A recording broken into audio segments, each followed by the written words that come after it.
Pernah lihat laporan keuangan perusahaan? Kelihatannya rumit banget ya, penuh angka bikin pusing. Tapi gimana kalau saya bilang, di balik semua angka itu sebenarnya ada sebuah cerita. Cerita tentang janji, kepercayaan, dan bahkan investigasi. Hari ini kita bakal coba bedah bareng salah satu laporan ini, pakai contoh dari perusahaan besar sebagai panduan kita. Oke, kita mulai dari pertanyaan yang paling dasar ya. Gimana caranya kita tahu angka-angka yang disajikan perusahaan itu beneran? Waktu sebuah perusahaan bilang untung miliaran, kok kita bisa percaya kalau itu bukan angka karangan mereka aja? Nah, pertanyaan ini nih yang jadi inti penelusuran kita kali ini.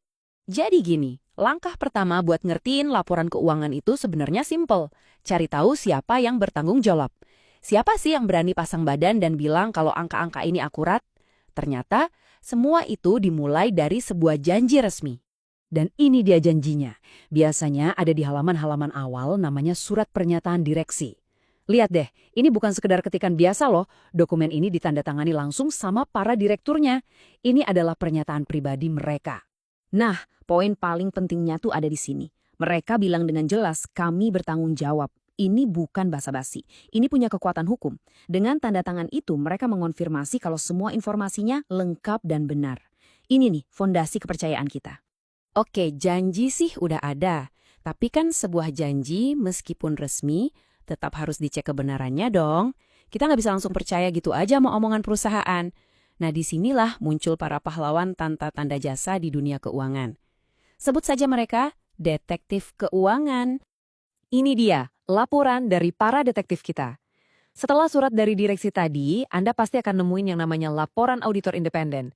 Di contoh ini, auditornya itu Ernst & Young atau EY, salah satu firma akuntansi terbesar di dunia.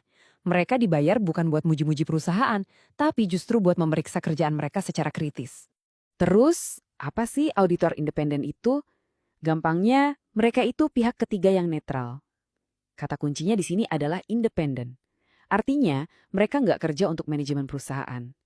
Tugas mereka yaitu periksa semua buku, catatan, dan proses, lalu kasih opini yang objektif. Mereka ada buat mastiin janji para direksi tadi itu beneran ditepati. Setelah investigasi yang panjang dan melelahkan, inilah kalimat sakti yang paling kita tunggu-tunggu. Ini ibarat stempel persetujuan dari para detektif. Menyajikan secara wajar dalam semua hal yang material.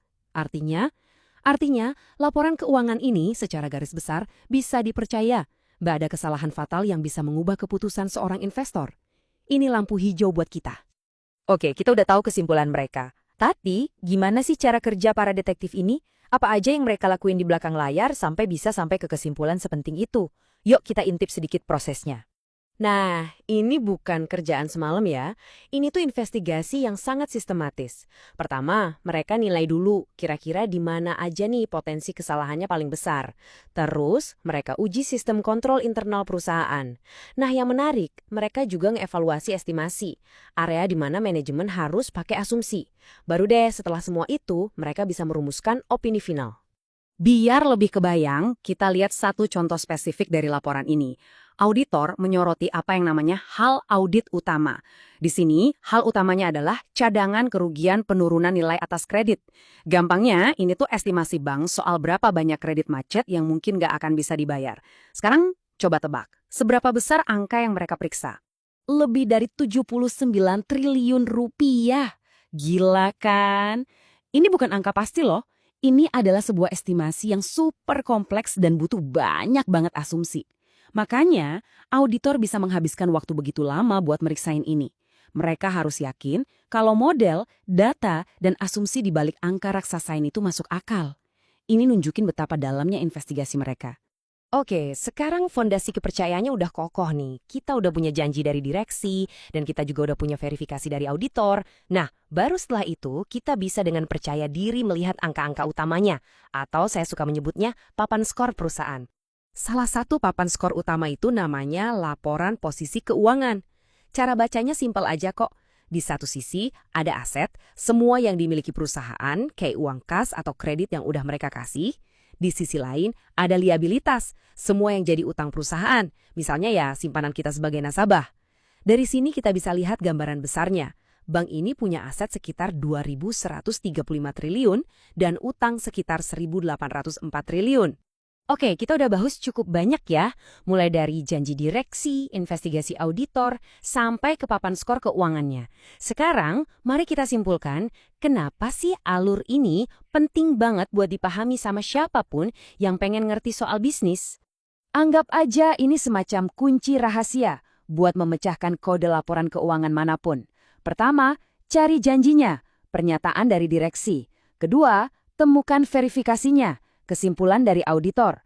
Dan ketiga, setelah Anda yakin datanya bisa dipercaya, baru deh Anda pahami papan skornya, angka-angka yang menceritakan kesehatan perusahaan.